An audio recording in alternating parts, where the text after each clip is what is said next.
உந்தன் தயவால் என்னை நடத்தும். என்னை மறவா இயேசுநாதா, உந்தன் தயவால் என்னை நடத்தும். வல்ல ஜீவ வாக்குத்தத்தங்கள் வரைந்தனக்காய் இந்த நாளே ஸ்தோத்திரம். வல்ல ஜீவ வாக்குத்தத்தங்கள் வரைந்தனக்காய் இந்த நாளே ஸ்தோத்திரம். ஆபத்திலே அரும் துணையே, பாதைக்கு நல்ல தீபமிலே. ஆபத்திலே அரும் துணையே, பாதைக்கு நல்ல தீபமிலே. என்னை மறவா இயேசுநாதா, உந்தன் தயவால் என்னை நடத்தும். பயப்படாதே வலக்கரத்தாலே, பாதுகாப்பே என்றதாலே ஸ்தோத்திரம். பயப்படாதே வலக்கரத்தாலே, பாதுகாப்பே என்றதாலே ஸ்தோத்திரம். பாசம் என்னை நீர் வைத்ததினால் பறிக்க இயலாத வரும் என்னை. பாசம் என்னை நீர் வைத்ததினால் பறிக்க இயலாத வரும் என்னை. என்னை மறவா இயேசுநாதா, உந்தன் தயவா என்னை நடத்தும். தாய் தன் சேயை மறந்து விட்டாலும் மறவேன் உன்னை இந்த நாளே ஸ்தோத்திரம். தாய் தன் சேயை மறந்து விட்டாலும் மறவேன் உன்னை இந்த நாளே ஸ்தோத்திரம்.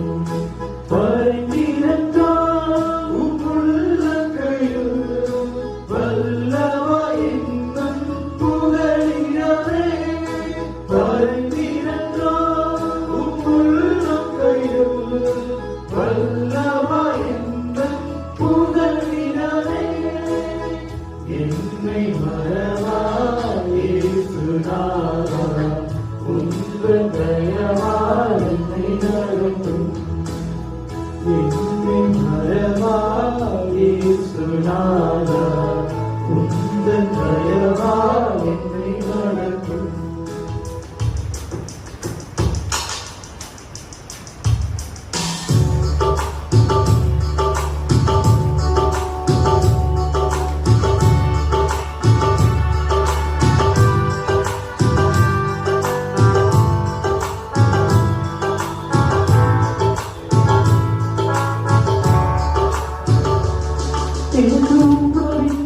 யாரும் இல்லப்பா,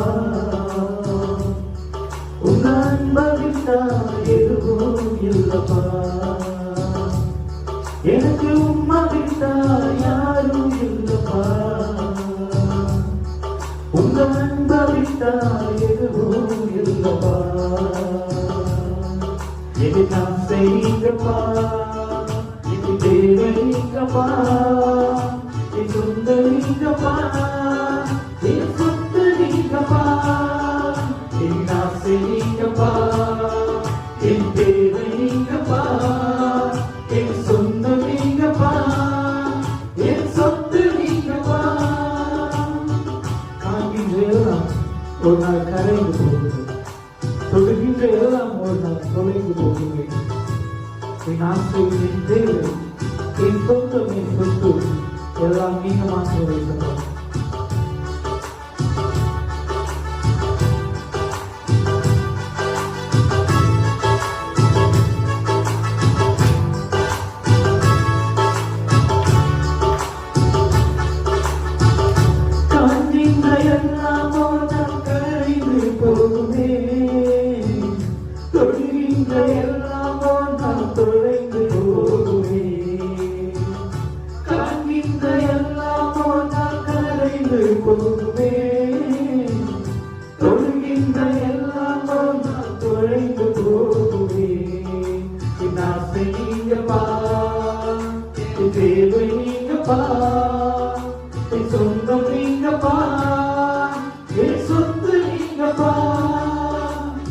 ஆசை நீங்கப்பா, என் தேவை நீங்கப்பா, என் சொந்தம் நீங்கப்பா, என் சொத்து நீங்கப்பா, எனக்கு உம்மை விட்டால் யாரும் இல்லப்பா,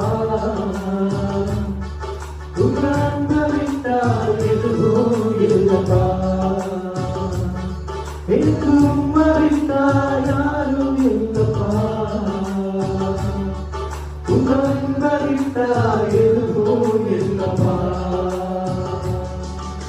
என் ஆசை நீங்கப்பா, என் தேவை நீங்கப்பா, என் சொந்தம் நீங்கப்பா, என் சொத்து நீங்கப்பா, என் ஆசை நீங்கப்பா, என் தேவை நீங்கப்பா, என் சொந்தம் நீங்கப்பா, என் சொத்து நீங்கப்பா. உலகத்தில் செல்லும் எல்லாம் நிலையாயிருக்குமோ, அழியாத செல்வம் நீரே போதும் இயேசுவே. உலகத்தில் செல்லும் எல்லாம் நிலையாயிருக்குமோ, அழியாத செல்வம் நீரே போதும் இயேசுவே. என் ஆசை நீங்கப்பா, என் தேவை நீங்கப்பா, என் சொத்து நீங்கப்பா, என் சொத்து நீங்கப்பா, என் ஆசை நீங்கப்பா, என் தேவை நீங்கப்பா, என் சொந்தம் நீங்கப்பா, என் சொத்து நீங்கப்பா, எனக்கு உம்மை விட்டா யாரும் இல்லப்பா, உங்க அன்பை விட்டா எதுவும் இல்லப்பா, எனக்கு உம்மை விட்டா யாரும் இல்லப்பா, உங்க அன்பை விட்டா எதுவும் இல்லப்பா. என் ஆசை நீங்கப்பா, என் தேவை நீங்கப்பா, என் சொந்தம் நீங்கப்பா, என் சொத்து நீங்கப்பா, என் ஆசை நீங்கப்பா, என் தேவை நீங்கப்பா, என் சொந்தம் நீங்கப்பா, என் சொத்து நீங்கப்பா. ஜெபம் செய்வோம். அன்புள்ள ஆண்டவரே, இந்த நல்ல நாளுக்காக உம்மை ஸ்தோத்திரிக்கிறோம். இந்த நல்ல நாளிலே கூட நாங்கள் ஒன்று கூடி வந்து உம்மை ஆராதிக்க நீர் எங்களுக்கு கொடுத்த கிருபைக்காக உமக்கு நன்றி செலுத்துகின்றோம். இந்த நாளின் வார்த்தைக்காக உங்களுடைய பாதத்திலே வருகிறோம். நீர் எங்களோடு கூட பேசும். உங்களுடைய வார்த்தை தொடர்ந்து எங்களிலே கிரியை செய்கிற போது நாங்கள் உங்களுடைய ராஜ்யத்தின் மக்களாய் இன்னும் கிட்டு சேர எங்களுக்கு கிருபை தாரும். ஆசீர்வதியும் வழி நடத்தும். இயேசுவின் மூலம் ஜெபம் கேளும் பிதாவே, ஆமென். இந்த லூக்கா 15ஆம் அதிகாரத்திலே நாம் பார்க்கிற போது 1 to 10 வசனங்களை நாம் வாசிக்க கேட்டோம்.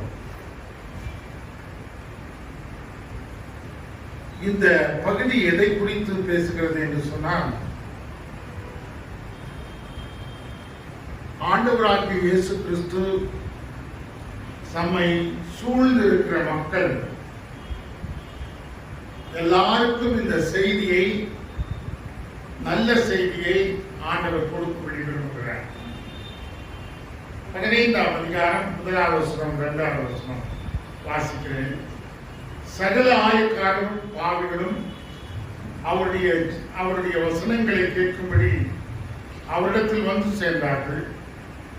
அப்பொழுது பரிசேயரும் வேதபாரகரும் உருவுறுத்து, இவர் பாவிகளை ஏற்றுக்கொண்டு அவர்களோடு சாப்பிடுகிறார் என்றார்கள். ஆண்டவராகிய இயேசு கிறிஸ்து தம்மை சூழ்ந்திருக்கிற மக்களுக்கு ஒரு நல்ல செய்தியை ஆண்டவர் கொடுக்கும்படி விரும்புகின்றார். அங்கே கூடியிருந்தவர்கள் யார்? ஆயக்காரர்கள். ஆயக்காரர்கள் சொன்னா டாக்ஸ் கலெக்டர்ஸ், வரி வசூல் செய்கிறவர்கள். பாவிகள், those who are not willing to walk with the Lord, தேவனோடு கூட நடந்து செல்ல விருப்பமில்லாத மக்கள் உலகத்தின் அநீதியின் பாவங்களை நிறைவேற்றுகிறவர்கள்.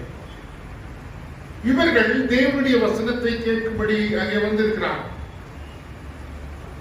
அப்பொழுது 2வது வசனம் பாருங்க, பரிசேயரும் வேதபாரகரும் முறுமுறுக்கிறார்கள்.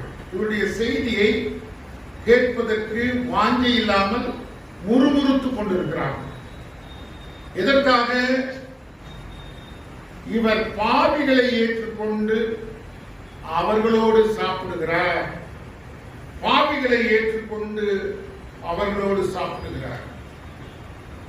அப்போ ஆண்டவர் இந்த உலகத்திலே வந்த நோக்கம் என்ன?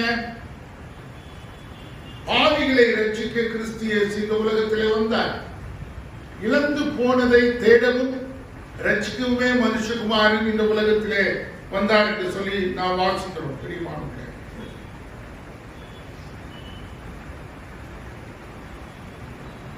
ஒரு 6 வயது சிறுவன் ஆலயத்துக்கு வருகிறான். போதகர் நீண்ட செய்தியை கொடுத்துக் கொண்டிருக்கிற போது அவன் அங்கே உட்கார்ந்து அதை கேட்க அவனாலே முடியவில்லை. செய்தியெல்லாம் முடிந்த பின்பு 6 வயது சிறுவன் அவனுடைய அப்பாவை பார்த்து என்ன கேட்கிறான்? இந்த போதகர் ஞாயிற்றுக்கிழமையிலே இவ்வளவு நேரம் பேசுகிறாரே, மற்ற நேரத்தில் எல்லாம் என்ன செய்ய போகிறார் என்று சொல்லி கேட்கிறார்.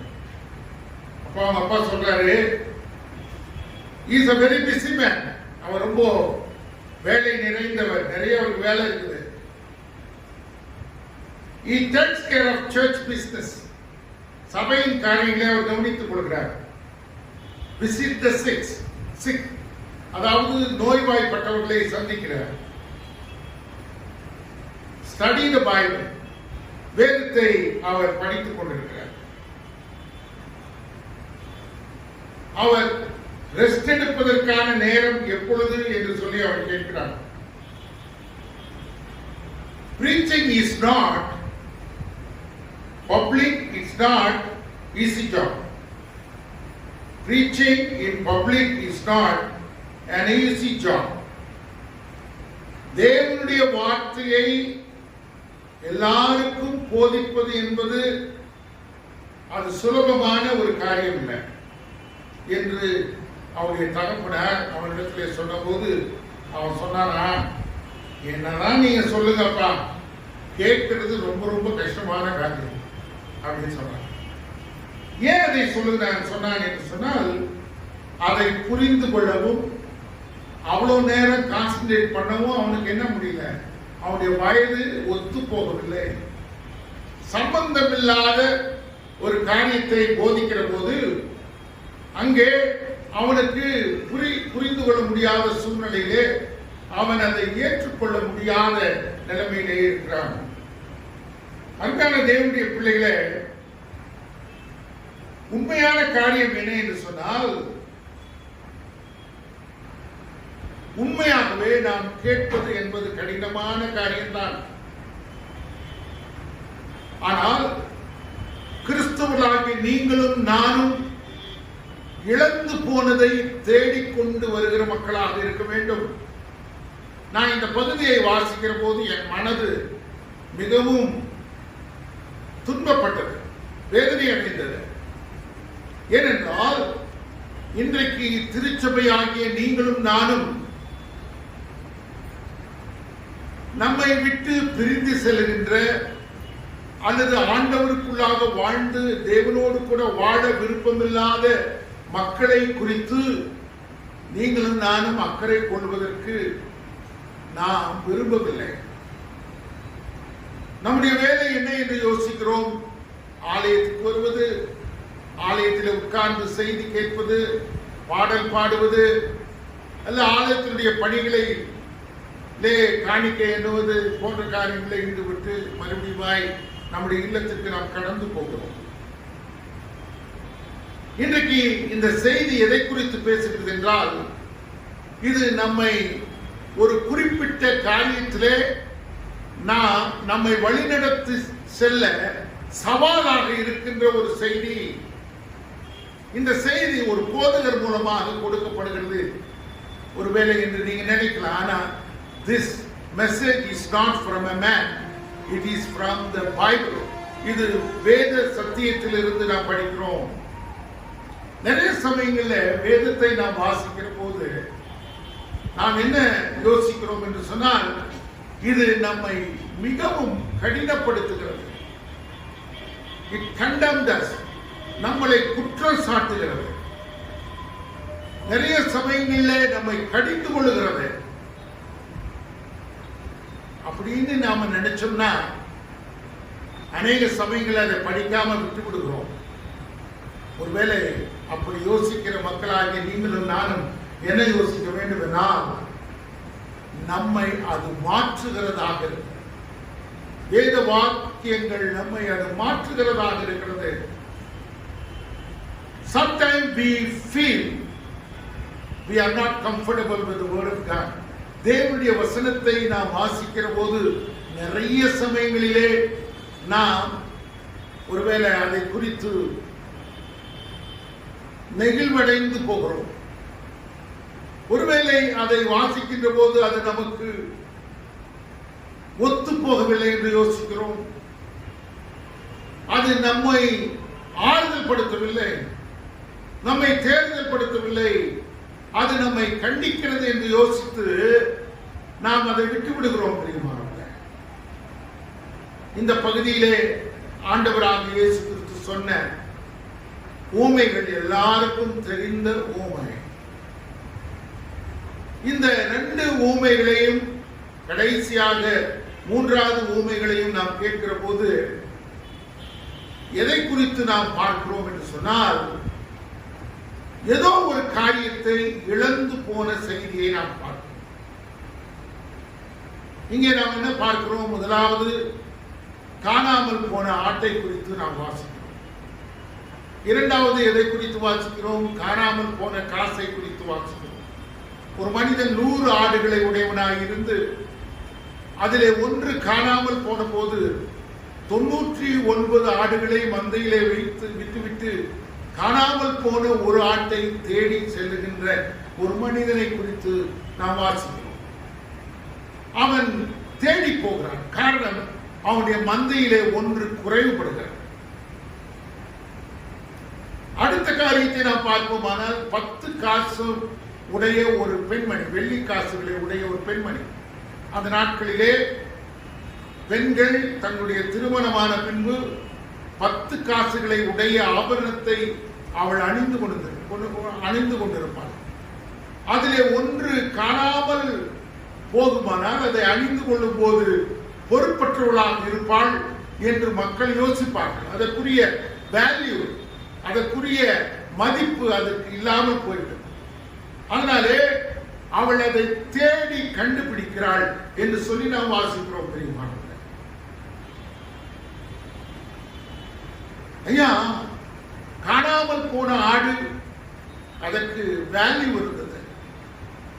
99 ஆடுகளிலே 100 ஆடுகளிலே 1 காணாமல் போகும்போது அது முற்று பெறவில்லை. It is a great loss for him. தன் மந்தையிலே அதை குறைவிடாமல் பார்த்துக் கொள்ள வேண்டும் என்று யோசிக்கிறார். தன்னுடையதை எல்லாவற்றையும் தன்னுடையதாகவே வைத்து பார்க்க வேண்டும் என்று விரும்புகிறான். அவைகளிலே 1 கூட நஷ்டமடையக்கூடாது என்று சொல்லி விரும்புகிற ஒரு மனிதன் நாம் பார்க்கிறோம்.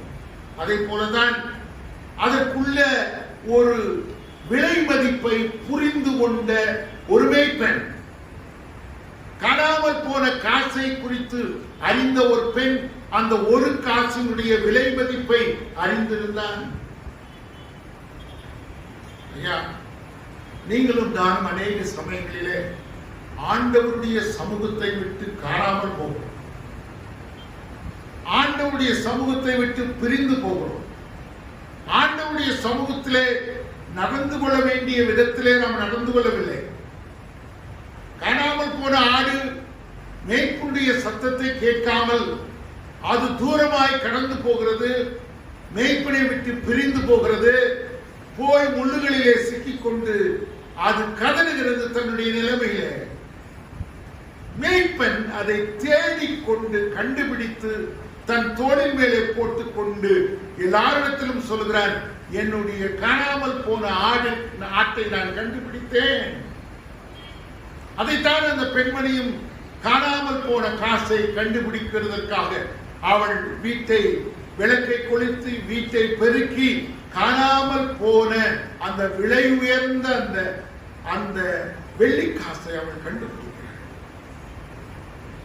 நீங்களும் நானும் ஆண்டவருடைய சமூகத்திலே விசேஷித்தமாய் அவருடைய நினைவிலே இருக்கிற மக்கள். நாம் விலை உயர்ந்த இடத்திலே ஆண்டவர் நம்மை வைத்திருக்கிறார். இந்த உலகத்தை ஆண்டவர் படைத்த போது கூட மனிதனுக்காக தான் இந்த உலகத்தை படைத்தார். மனிதன் இந்த உலகத்தினுடைய பொருட்களை ஆண்டு கொள்ள வேண்டும். நீங்களும் நானும் விசேஷித்தவர்கள்.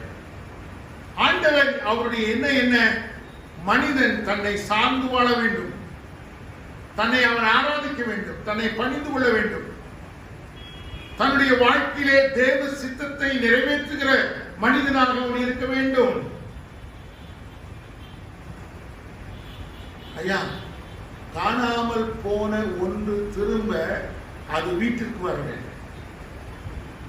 இழந்து போன இடத்தை அது திரும்ப பெற்றுக்கொள்ள வேண்டும். நீங்களும் நானும் ஆண்டவரை விட்டு காணாமல் போகிற போது, அவருடைய பிரசனத்தை விட்டு காணாமல் போகிற போது, ஆண்டவர் நம்மிடத்திலே இருந்து எதிர்பார்க்கிற காரியம், he is inviting us to come to his home. அவருடைய வீட்டிற்கு நம்மை வரவழைக்கிறார். பிரியமானவர்களே, அவர் நம்மை அவருடைய வீட்டிற்கு வரவழைக்கின்றார். எந்த விஷயத்திலே நீங்களும் நானும் காணாமல் போயிருக்கிறோம்? ஆண்டவர் நம்மை அழைக்கின்ற போது நாம் புரிந்து கொள்ள வேண்டும். எவைகளெல்லாம் நாம் இழந்து போயிருக்கிறோம்? நம்முடைய வாழ்க்கையிலே ஆண்டவர் கொடுத்த சந்தோஷத்தை இழந்து போயிருக்கிறோமா? ஆண்டவர் கொடுத்த சமாதானத்தை இழந்து போயிருக்கிறோமா?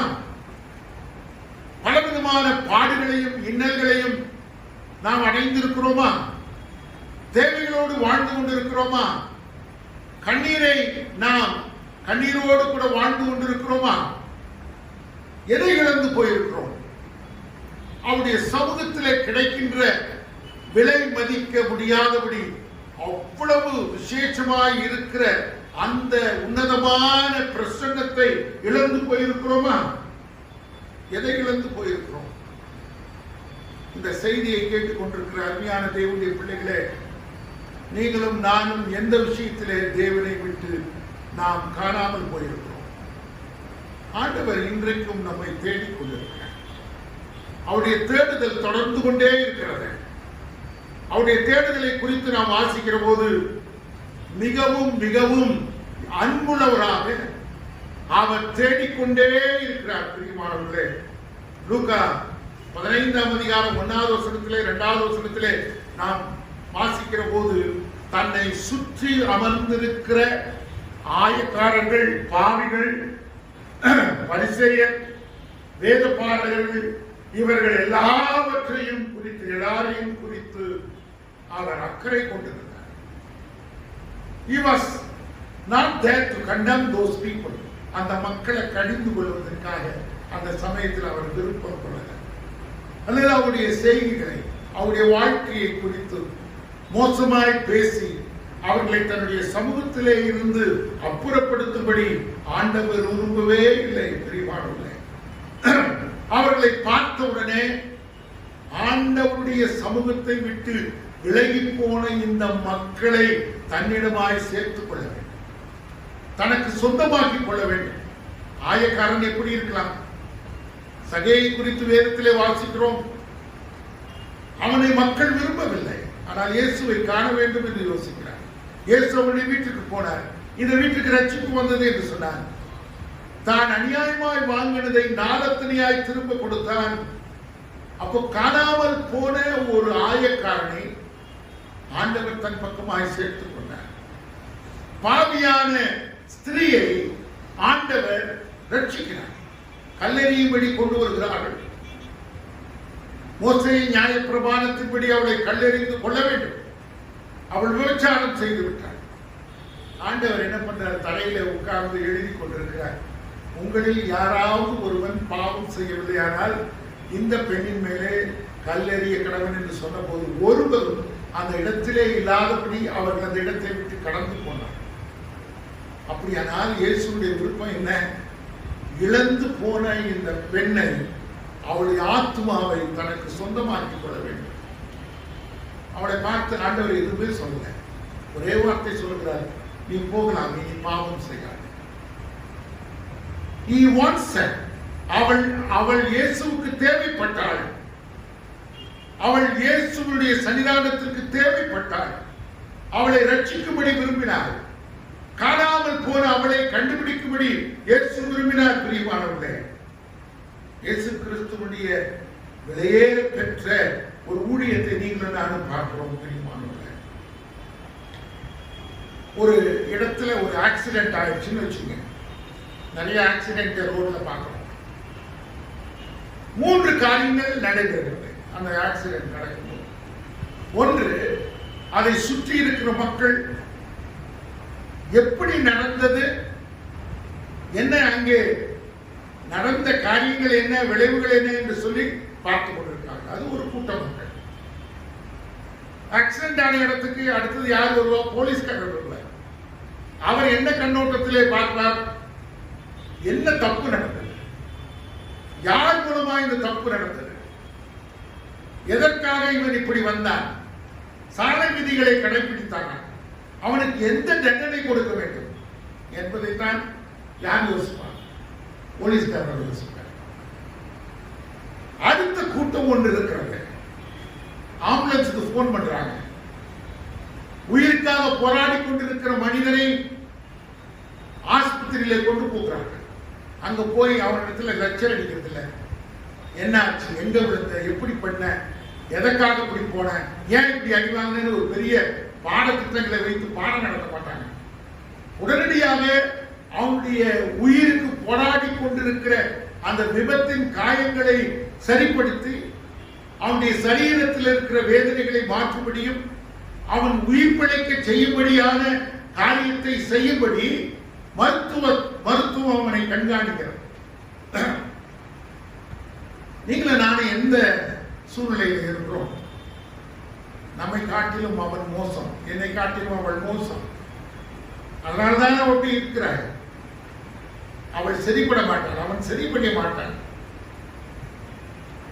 ஒருவேளை ஒரு போலீஸ் விபத்தை கண்ட போலீஸ் எப்படி பார்க்கிறது?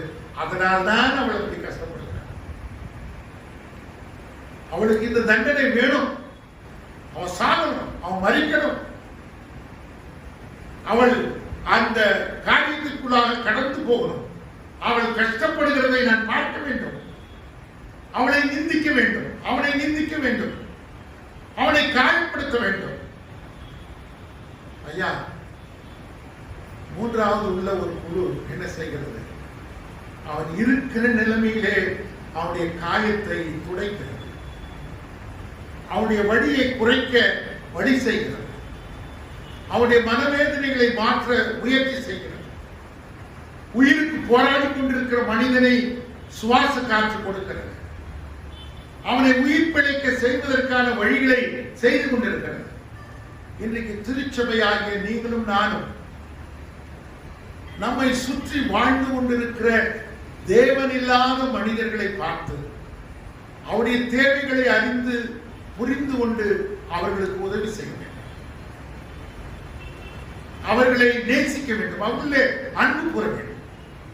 ஒரு மனிதன் பாவம் செய்வானால் அவன் தேவ சமூகத்தை விட்டு அவன் தள்ளி வைக்கப்படுகிறான் என்று சொல்லி அநேகர் யோசிக்கிறோம். ஆனால் இயேசு கிறிஸ்து பாவிகளை ரட்சிக்க கிறிஸ்து இயேசு உலகத்தில் இருந்தார். இந்த ஊமைகளை நான் வாசித்துக் கொண்டிருக்கும் போது காணாமல் போன மகனை குறித்து வாசிக்கிறோம். தகப்பனை விட்டு பிரிந்து போகிறார், தனக்கு உண்டான சம்பத்தை எடுத்துக்கொண்டு போகிறார், தன் பங்கை எடுத்துக்கொண்டு போகிறார், எல்லாவற்றையும் செலவழித்த பின்பு திரும்ப வீட்டுக்கு வருகிறார். வந்து தன் தகப்பனை பார்த்து, பரத்திற்கு விரோதமாகவும் உமக்கு விரோதமாகவும் நான் பாவம் செய்தேன், உம்முடைய குமாரன் என்று சொல்லுவதற்கு நான் பாத்திரன் அல்ல. அப்பா, daddy, I am unworthy to be your son. உம்முடைய குமாரன் என்று சொல்வதற்கு நான் பாத்திரன் அல்ல. அருமையான தேவனுடைய பிள்ளைகளே, ஆண்டவர் சொன்ன உண்மையிலே என்ன வாசிக்கிறோம்? தகப்பன் தன் மகனை எடுத்து அவனை குளிக்க வைத்து புது வஸ்திரங்களை தரிப்பித்து அவனுக்கு மோதிரமிட்டு அவனை பெரிய விருந்து உண்டாக்கி காணாமல் போனான், இவன் காணப்பட்டான் என்று தன்னுடைய வீட்டிலே இழந்து போன இடத்தை கொடுத்து அவனை மகிமைப்படுத்துகிறதை நீங்களும் நானும் ஆண்டவரை விட்டு தூரமாய் போகிற போது, தூரமாய் நிற்கிற போது ஆண்டவர் நம்மை அழைக்கிறார். அவர் 2 கரங்களை நீட்டி நம்மை வா என்று அழைக்கின்றார். அவர் அழைத்துக் கொண்டிருக்கிறார். நீ எப்படிப்பட்ட மனிதனாய் இருந்தாலும் சரி, நீ எப்படிப்பட்ட சூழ்நிலையிலே இருந்தாலும் சரி, ஒருவேளை அழுக்கான கந்தையாய் இருந்தாலும் சரி, ஆண்டவருக்கு நீ துரோகம் செய்திருந்தாலும் சரி, இந்த உலகத்திற்கு துரோகம் செய்திருந்தாலும் சரி, அநீதியிலே வாழ்ந்திருந்தாலும் சரி, அக்கிரமம் செய்து கொண்டிருந்தாலும் சரி, உன்னை ஆண்டவர் மறுபடியும் புதுப்பித்து மாற்றி தன்னோடு கூட அவர் இணைத்துக் கொள்ள விரும்புகிறார். அதற்காக தானே ஆண்டவராகிய இயேசு கிறிஸ்து 2000 வருஷங்களுக்கு முன்பாக சிலுவையிலே நம்முடைய பாவத்துக்குரிய தண்டனையை அவர் ஏற்றுக்கொண்டார். பாவத்துக்குரிய தண்டனையாகிய அந்த பிராயச்சித்தத்தின் காரியத்தை தன் ஜீவனை கொடுத்து பலியாக செலுத்தி ரத்தம் சிந்தி உன்னையும் என்னையும் மீட்டுக் கொண்டார். நித்தியமாய் வாழுகிற வீட்டிலே நீங்களும் நானும் பங்கடைய வேண்டும் என்பது ஆண்டவருடைய விருப்பமாய் இருக்கிறது. அருமையான தேவனுடைய பிள்ளைகளே, இன்றைக்கு உங்களையும் என்னையும் இயேசு அழைக்கிறார்.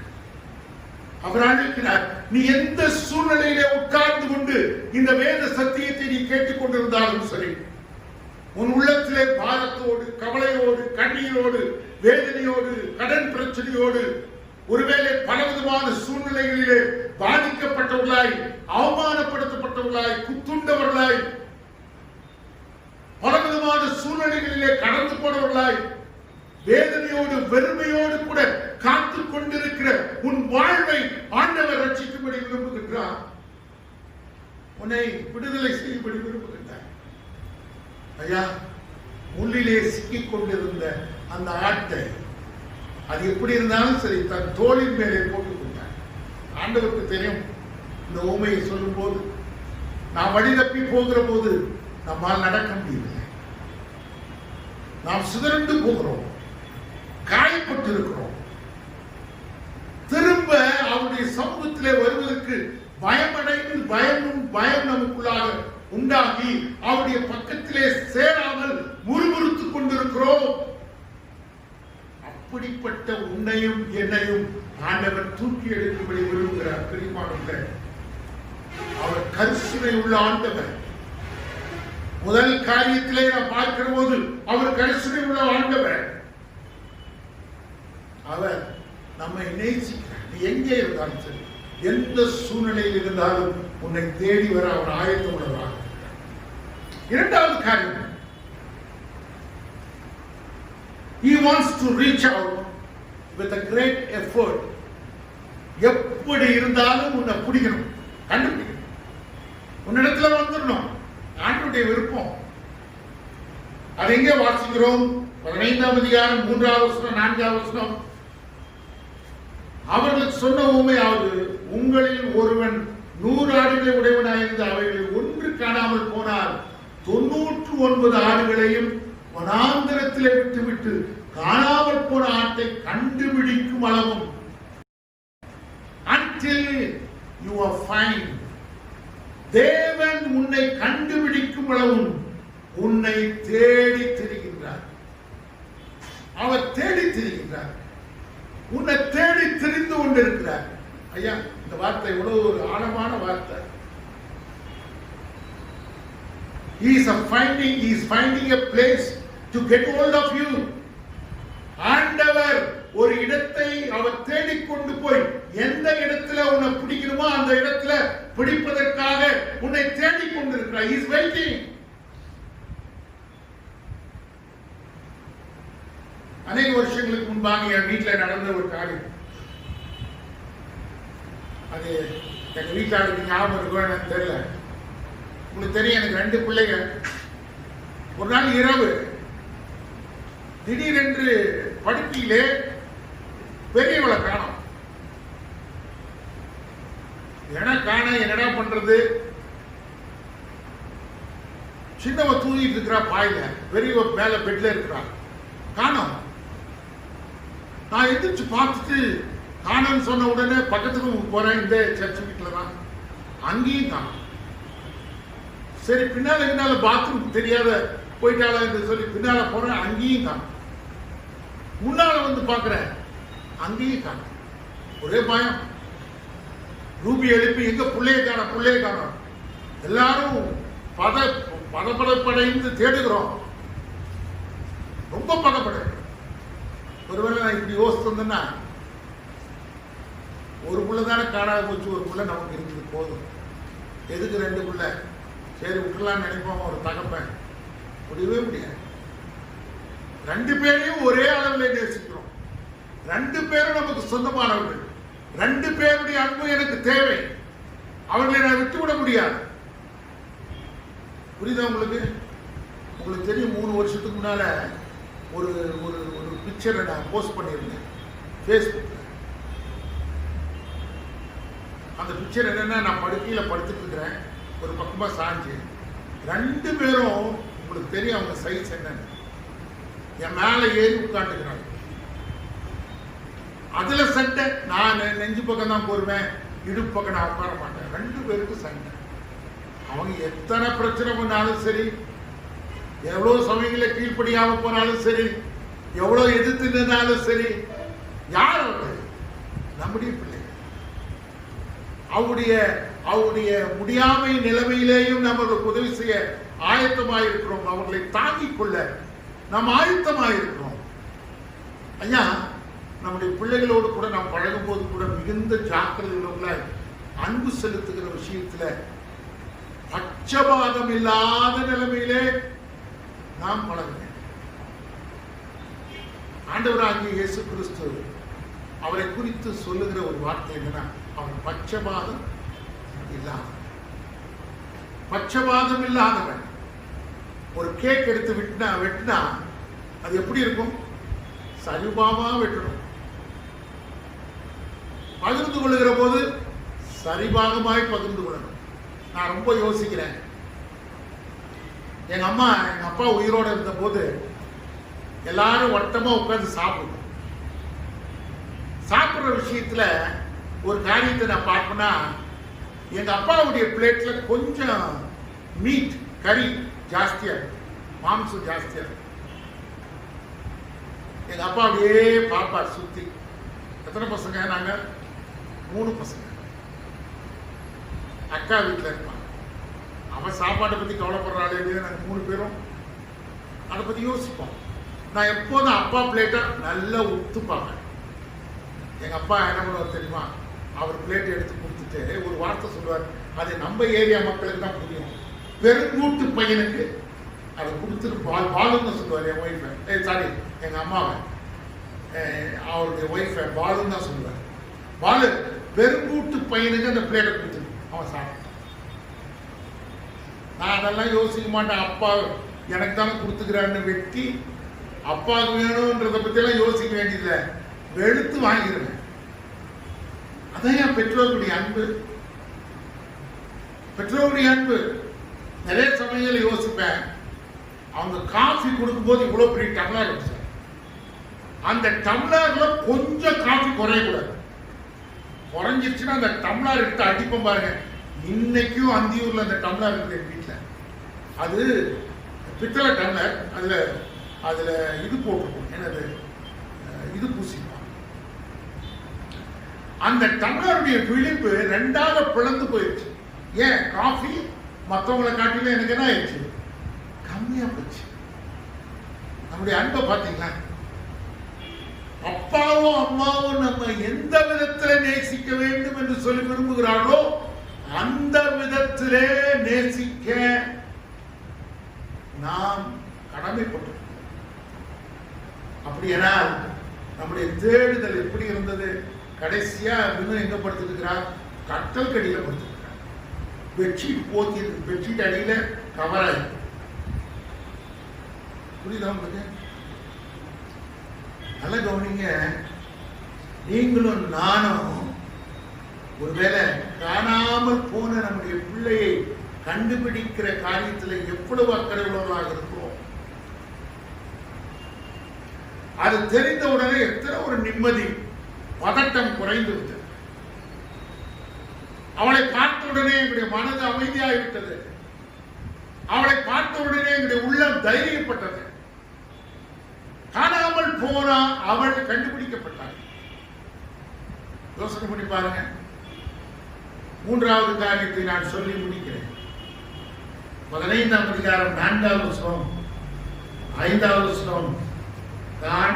அவைகளில் ஒன்று 99 ஆடுகளையும் வனாந்திரத்திலே விட்டு காணாமல் போன ஆட்டை கண்டுபிடிக்க மூலம் தெரியாரோ. கண்டுபிடித்த பின்பு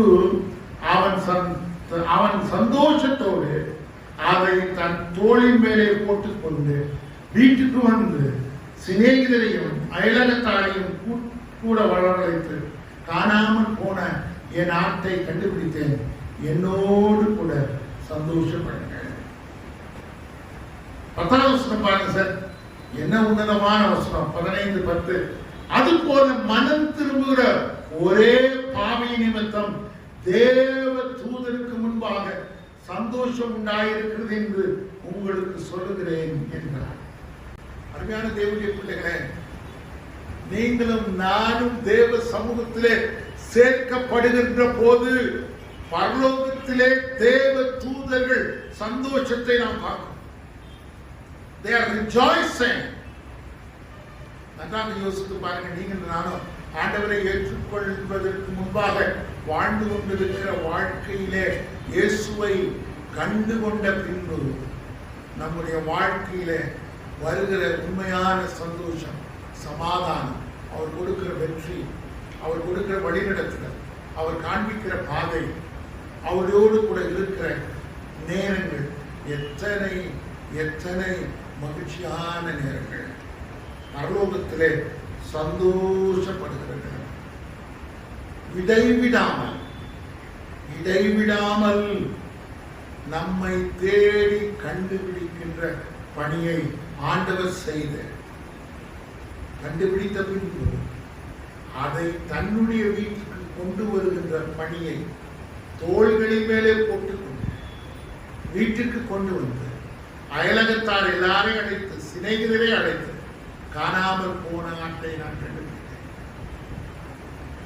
வெள்ளிக்காசை உடையவள் காணாமல் போன காசை கண்டுபிடித்தேன் என்று அயல் வீட்டுக்காரிடத்தில் சொல்லி சந்தோஷப்படுகிறார். காணாமல் போக மகன் திரும்பி வந்தான், மனம் திரும்பினான் என்று, என்னுடைய வீட்டிலே சுதந்திரவாளியாக மாறினான் என்று சொல்லி அவன் சந்தோஷப்பட்டான். ஐயா, எந்த இடத்திலே நீங்களும் நானும் காணாமல் போய், where we have lost the fellowship with Christ, இயேசுவினிடத்திலே எந்த இடத்திலே நாம் ஐக்கியத்தை இழந்து போயிருக்கிறோம்? எதனால இழந்து போயிருக்கிறோம்? யாரால இழந்து போயிருக்கிறோம்?